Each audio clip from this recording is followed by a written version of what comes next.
Okay, so I'm opening up my share. So is this visible? आप लोगों को ये दिखाई दे रहा है? Are you able to see the screen? Yes, sir. Okay, so map reduce. Okay, so this is the topic of today's session. So as this image is being shown, okay, इस image में, okay, there are some arrows, and then you know there are some units. Let's say this is a node, this is a node, this is a node. Okay, let's say these circles are called nodes. Okay, then what do you infer from this diagram? Okay, so you can say this kind of thing, okay, is called map thing, and this kind of thing is called reduce thing. Okay, तो जो काम यहाँ पे हो रहा है that is called mapping, और जो काम यहाँ पे हो रहा है that's called reducing. Okay,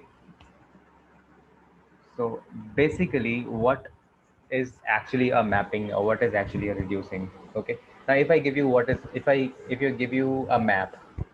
Okay, so what do you get out of that map?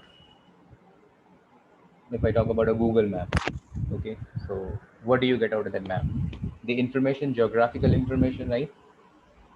कि कौन सी स्टेट कहाँ पे है, कौन सी लोकेलिटी कहाँ पे है ना, और नेविगेट कैसे करना है. You people use Google Map to navigate from one point to another point, right? Okay, that is one meaning of a map. Okay, map is also used to refer to two set of elements together. Let's say if you have two sets, then this is set one, this is set two. We can say that there are some elements in one particular set, there are some other elements in other particular set. Let's say these elements are A, B, and C, and here it is X, Y, and Z. Okay, and you say that this A is related to this Y. Okay, you can map this A to this Y. Okay, and this B is related to this X, and similarly this C is related to this Z. Okay, so this kind of relationship among these sets or between the two sets, okay, you can also define it like a map. If you can define relationship from one set to the other set, okay, you are essentially doing a mapping thing. You're mapping an element from one set to the other set, to the element on the other set. Okay, so this is also the kind of thing that you can associate. Okay, so this is also mapping. So in big data, okay, we mean a mapping of this sort. Okay, so this kind of mapping we deal with in big data. And what is the meaning of reduction? Reduction means, let's say we have, now just think in terms of a data which you have humongous data, a lot of data. Okay, petabytes of data. Okay, even more than that. Okay, so it's not like one file you have. It's not like you have two files or three files. Okay, you have segregated files among the data nodes. You have many data centers.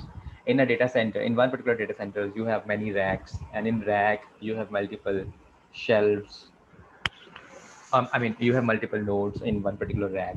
Okay, so I'm talking about data which is copied across the nodes. I'm talking about the data which is a multitude of data.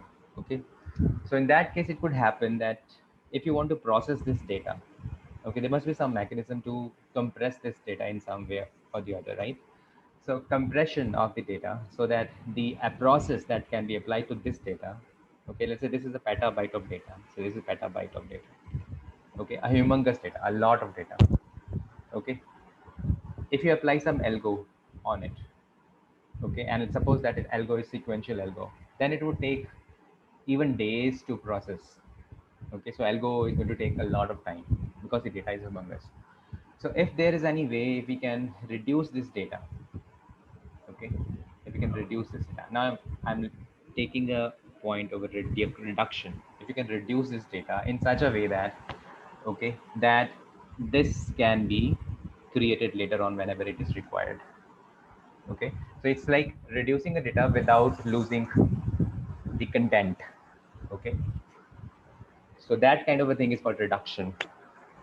So first you need to apply some mapping algorithm on the data. Okay, then you need to apply the reduction algorithm on the data. So there are two algorithms. Essentially, MapReduce means there are two processes which are involved: mapping process and reducing process. Okay, and the reason is to why do we do that? The reason is because we are dealing with the data which is humongous. Okay, and any kind of operation that you are going to operate on, apply on that humongous data, is going to take a time. Okay, and we want to save time. Okay, so the best way is to find out a way to reduce that data in some form, so that when you apply this same algorithm onto this data, it takes lesser time. Okay, that is only the essential meaning of map reduce session. Okay, and this kind of map reduce session, okay, is done only on batch oriented systems. Batch oriented system. Okay, so this is just an informal description that I told you. Now let us dive into the formalism of this MapReduce. So today class, we are going to think in terms of MapReduce, thinking in MapReduce. Okay. So for that particular thinking, we'll be taking a look at some of the problems, like word frequency problem. Like if a corpus of a text is given to you, let's say lots of words are there. Okay. How many times a particular word is being repeated? Okay, there can be many times. Let's say is being repeated, the is being repeated, right? So we are essentially looking at how we can reduce the piece of a text, okay, into a smaller text. So if we can store, let's say if this is like v is written over here, so how many times v is written? If we can write v, and if we find out the count the number of times this v is written, let's say v is written 10 times, so you can write 10 over here. So v and then colon and then 10 over here. If this is okay, so it is a possible thing that is repeated more than 10 times. So we can write is over here and then we can store the number of occurrences over here. Okay, let's say is being repeated 90 times. Okay, so if we can convert this piece of a text into this kind of a text, then we say that we are doing reduction. Okay, and I told you that if you do a reduction, there has to be a way so that we can retrieve back this kind of a text. Okay, and yes, this is also possible. Okay, that is called safe reduction. That process is called safe reduction. Okay, so essentially, like we have a text and we are reducing that text, but we cannot directly reduce the text. We have to do the mapping first. Okay, we have to do the mapping first. Okay, so these are the things that we are going to see. The first problem that we are going to see is a word frequency problem. I told you an idea what a word frequency problem is. You will be given a corpus of a text, a paragraph, or let's say more than one paragraph, let's say a file. So in a file, you would be required to find out how many occurrences are of particular word. There are four possible ways to do that. One is write a piece of a code. Okay, other is use SQL. Okay, I mean write that file in a some kind of a CSV file. Okay, then from a CSV file you can easily store it into a table, relational table. Okay, and from on that table what you can do is you can apply some SQL. So apply some SQL query and do the job. Okay, so this is a simpler version than the coding. Okay, Unix pipes is the third variant of it. Okay, and in that case you need to know some of the Unix commands. I'll introduce you some of the necessary Unix commands. Okay, pipe means the same pipe that we have already seen in R programming. Okay, like in the meaning of the pipe which we dealt in R programming, the meaning here is also the same. It's like you write a command. Let's say you write a command. This is command one. Okay, and then you write a pipe. Okay, let's say this is the pipe. Just imagine. Okay, then you write another command, cmd. So the output of this command is being fed as an input to this command. Okay, the cmd1, cmd2. So that is possible using pipes. Okay, so you can say that here I can write map command. Okay, I'm not saying that map is the name of a command, something which does the map job. Okay, and for the sake of simplicity, just assume that the command is map command. Okay, and the map command gives result to reduce command. Okay, so the input of a reduce is the output of a map, and you can do this using a Unix pipe. And there is our fourth solution, which is an external sort. Okay, we'll have a look at it in detail when we reach at this point. So, and after that, once we are done thinking in MapReduce, once we see how we can solve this word frequency problem, okay, and once we are done with this various ways of solving that problem, okay, so we'll do a little overview of MapReduce, okay, do some visualization, we'll do analogies to group by, okay, and there will be certain assignments that I want you to work on. Okay,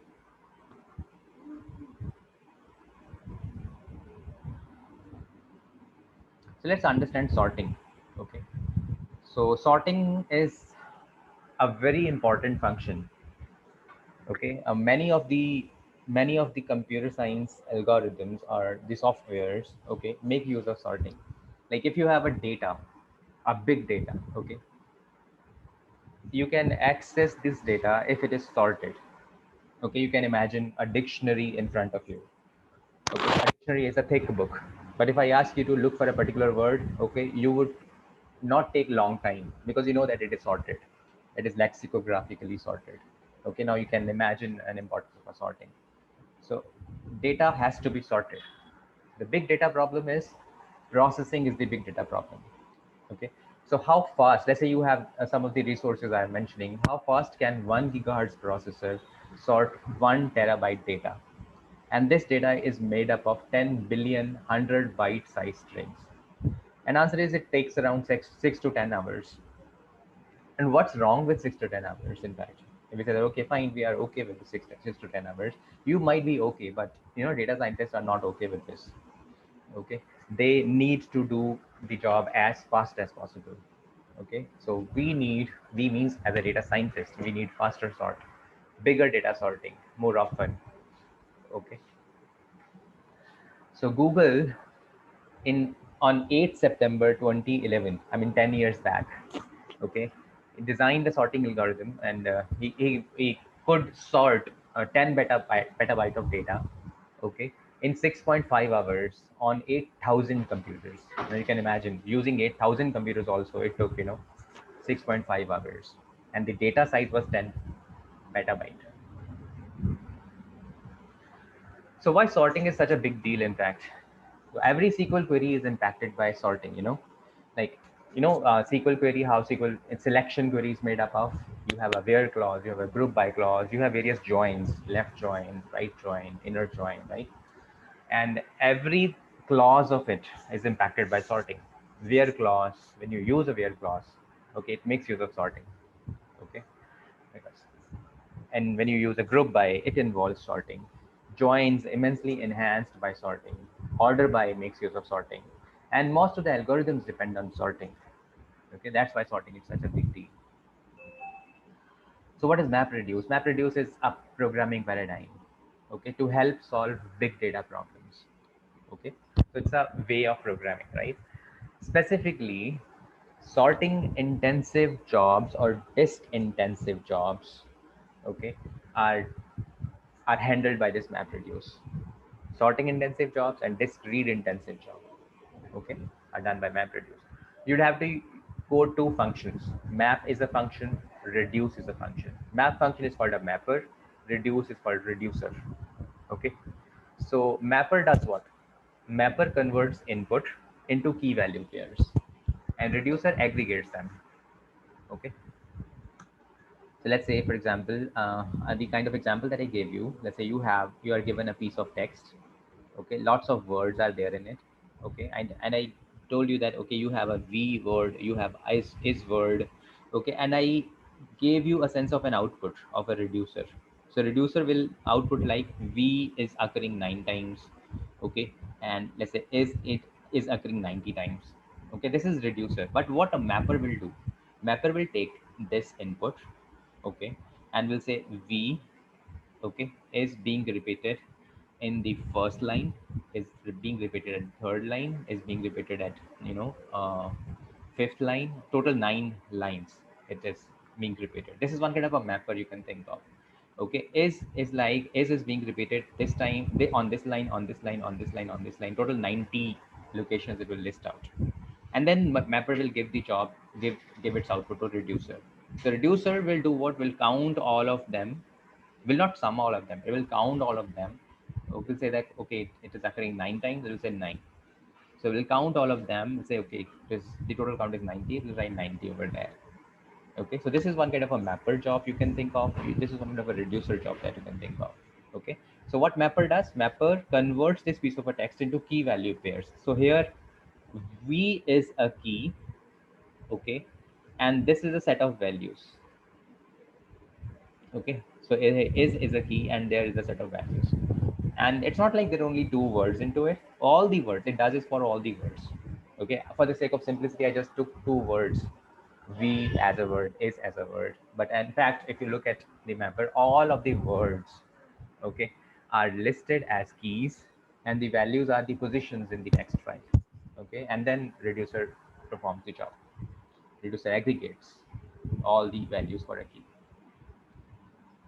Okay, and this map reduce, which is a programming paradigm we have just seen, okay, is also supported by other systems such as MongoDB, CouchDB, Cassandra, okay, and Apache Spark. Okay, and mappers and reducers are available in Hadoop. Okay, okay, and they can be written in Java, Shell, because they're a programming paradigm. You can write your code in Java, Shell, Python, or any library. Okay, but in case you write them in Java, okay, they'll be much faster because Hadoop is written in Java, Apache is written in Java. Okay, okay, so here you see HDFS block. This is HDFS block. This is HDFS block. This is HDFS block. Okay, and at the beginning, I showed you a diagram. Let's say there were arrows, nodes, and then arrow, right? So that kind of diagram, if you think of. Okay, now here it's an illustrative variant of that diagram. Okay, so I told you that this particular thing is called map. Okay, and then this particular thing is called reduce. Okay, so you can think of that diagram as an enhanced version of, as a smaller version of this diagram. So you can think of that a mapper takes an input to a split zero. Okay, this mapper takes an input as a split one. Okay, split one of a data, split two of a data, split zero of a data. Okay, so mapper does what? Mapper sorts it. Okay, another mapper also makes a sort of it. Another mapper also makes a sort of it. So the sorting algorithm is being implemented in a mapper in this case. Okay, and reducer does what? Reducer merges these things. Okay, so this kind of input is given to reducer. Okay, and the merging happens here. Okay, and then reducer does what? Reducer takes it and does the reduction. Only merging is not reduction. Merging happens, okay, as a total part of reduction. So you can say that okay, this thing is given to this reducer, this thing is given to this reducer, this thing is given to this reducer. Okay, so in total you can say this whole thing without any boundaries. Okay, you diminish the boundaries. Okay, diminish the boundaries. If you diminish the boundaries, then it will look like this. There's no boundary. Okay, so this package you can give it to reducer. Reducer can convert it into part zero, and then you can save this to HDFS. Now you can imagine here, this data might be 1 TB. This data might also be 1 TB, right? And this data might also be 1 TB. Okay, so in short you can say that 1 TB, 1 TB, 1 TB, when it is given to a reducer after getting sorted, so it could be possible that the output which is stored is also 1 TB. Okay, so instead of 3 TB being the 3 TB, that should be the actual output. So here it is 3 TB, 1 TB, 1 TB, 1 TB. Okay, okay, and then after sorting out it got 3 TB. So reducer does what? Reducer convert it into 1 TB. Okay, and then you can save it in HDFS. So that way you can save 2 TB. So that 2 TB can be used for storing other data. Okay, that way you can make space for other piece of data. So you can think of an analogy. Let's say you have you also use a map reduce when you see people working in kitchen. Okay, you also witness the map reduce. Okay, so you have some raw material. Okay, like you have these raw materials, and map is like cut into pieces. Okay, so you cut them into pieces. Okay, reduce is like reduce all of these pieces in the form of a burger. Okay, so this way is a good way to think of map reduce. Okay, if you have a plain text file of containing hundreds of textbooks, let's say size of a file is 500 MB, how do you define the frequencies of the words? Okay, so I hope you have understood the question. If you have a plain text file of containing hundreds of textbooks, okay, how would you define the frequencies of the word? Like I told you, you are given, you are given a piece of text, okay, where there are lots of words. The job is to find the frequency. How would you do that? Now, if any one of you can give me an idea, how do you find the frequencies of word? How would you find out that V is being repeated 9 times, S is being repeated 90 times? How would you find it out? Like if I ask you to create Frequency table. frequency table, okay, tell me something more about a frequency table. Like if A is coming one time, in front of A we will write one, and No, how thereafter it would is you? again in coming one more would be put. Uh-huh. No, how would we Thereafter, navigate this entire file? How would you find out that A is coming one time? You are given a file, okay? How would you process it? The output is like it should be A is coming 9 times, B is coming say 3 times. How would you do that? What should be your approach? I give you an input, which is a file. File contains lots of words. Okay, what would be what would be your first approach toward that file?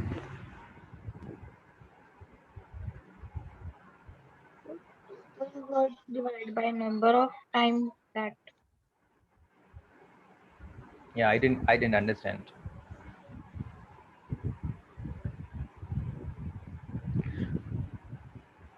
Okay, let me just go through.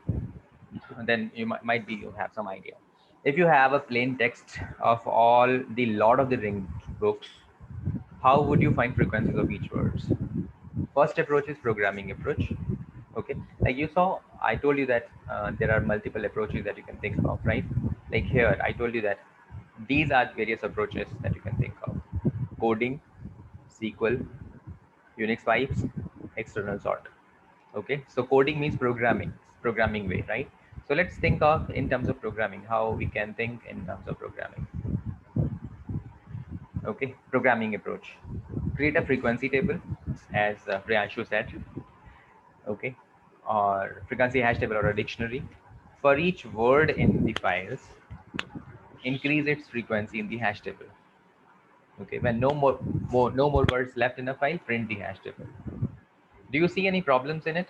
Do you see any problem in this approach?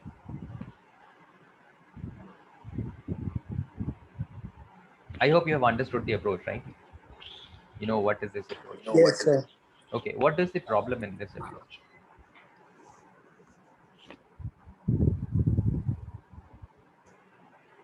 Your If there time would be consumed. large amount of data, probably it will take more time. Yeah, it would make more time. It would take minutes. Since Okay. since sorting would also need to be done. Mm-hmm. Okay. Do you know Python? Yes, sir.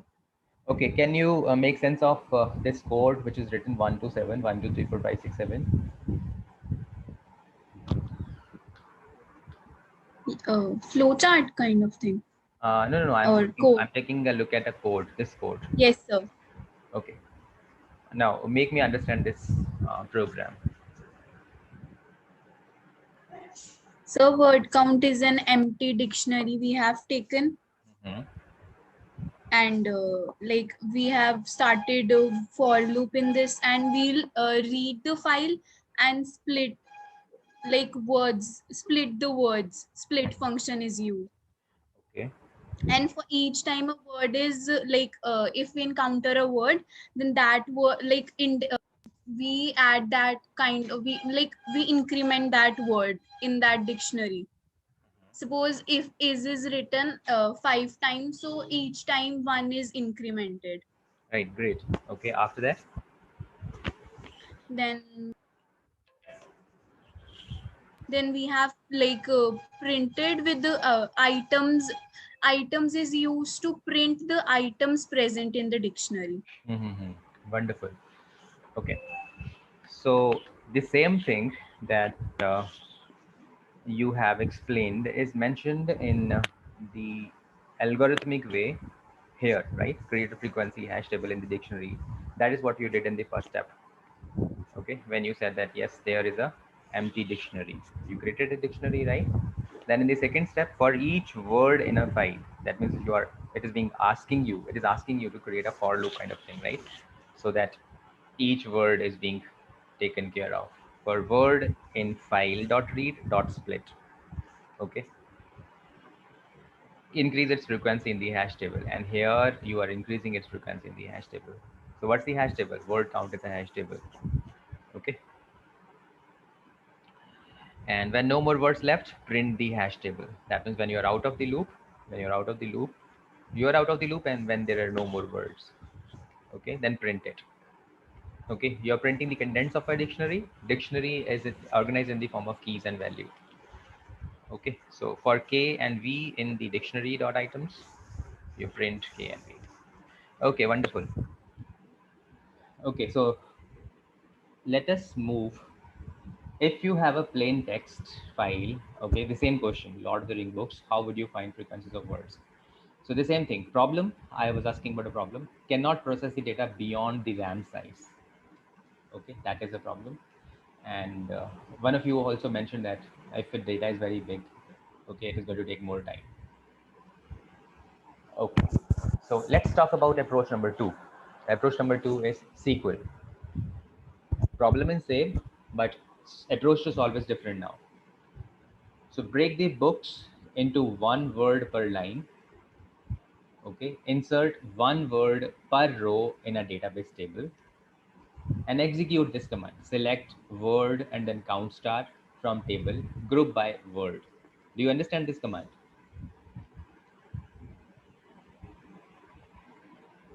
The word might be like any word present in the file, and count asterisk means we have to count each and every entry, not to avoid duplicate entries. From and group by command is used on the basis of word column. We are like word thing we have like Yeah, word is a classified column, it. right? Word is a column. Yes, sir. Word is the name of a column, and under that, every word of the file is written down. Okay, so do you see any problem with the second approach?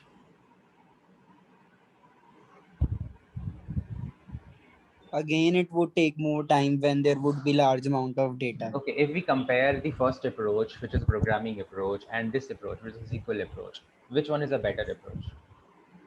So this one. Second one. This one is a better approach. It will take lesser time than the first approach time. Do you think like that? Yes, sir. इसमें code भी छोटा होगा ना, उसमें code भी बड़ा लिखना पड़ेगा. Which one? In the first approach, right? Yes, sir. Yeah. But in the second approach, there is only one SQL query. The only thing that you need to do is you need to create a table in a database, right? So create a table, Yes, sir. then fire this command, and the thing will be done. Okay. Now let's look at the understanding Unix pipeline thing. Okay. A program can take input from you. Okay, let's say this is a kind of a program. Okay, XYX Corporation Limited, main menu, user management, service management, process management, backup. Enter your choice 1 to 4. Okay, a program may also print some output. Okay, program may also print some output. Like I'm talking in terms of a program, the first approach. A program can take input from you. Okay, and program can also output something. Like in Unix, when we talk in terms of Unix, okay, in Unix we talk in terms of commands. Okay, a command is essentially a program written. Okay, we when we write command and hit enter, we are actually running a program. Okay, And when we write something after a command, then we are passing attributes to a program, passing arguments to a program. When we are hitting enter, okay, we are actually executing a program. As a program takes an input, program prints some output, okay. And let's say command one is a program, command two is a program, okay. So you can associate the commands using a pipe. So that means output of command one can be made as an input to command two, okay, by using a pipe symbol. And pipe symbol is like this symbol, okay. So this is like on your keyboard, if you find this symbol is immediately above your enter key, okay, the bigger enter key, not the numpad enter key, the bigger enter key. There are two enter keys, okay. The bigger enter key, which is not a part of a numpad, okay, just above that you have that key, pipe symbol, okay. So problem is same, okay. Approach is third, replace space with the new line, order lines with the sort command, okay. So you have a sort command here in Unix, okay. You will be ordering line. First of all, the first thing is you will be replacing space with the new line, space with the new line, okay. Then lines you are going to order with the sort command, okay. Then you need to find frequencies using unique. Unique is a command to find the frequencies, okay. And as a part of unique, what unique does, you see some indentation, like these three lines are indented in one order, and these two lines are somewhat indented, okay. That means these two lines are telling you the job that unique does, okay. Unique does what? Unique scans from top to bottom, prints the count when the line value changes, okay. And whole of this thing, okay, whole of this thing, okay, is written using only one line, this line, okay. So let's do a hands-on, okay. I'm stopping my share, okay. We'll orient you to the hands-ons where we can write some commands in Unix, okay. And we'll do that thing over there.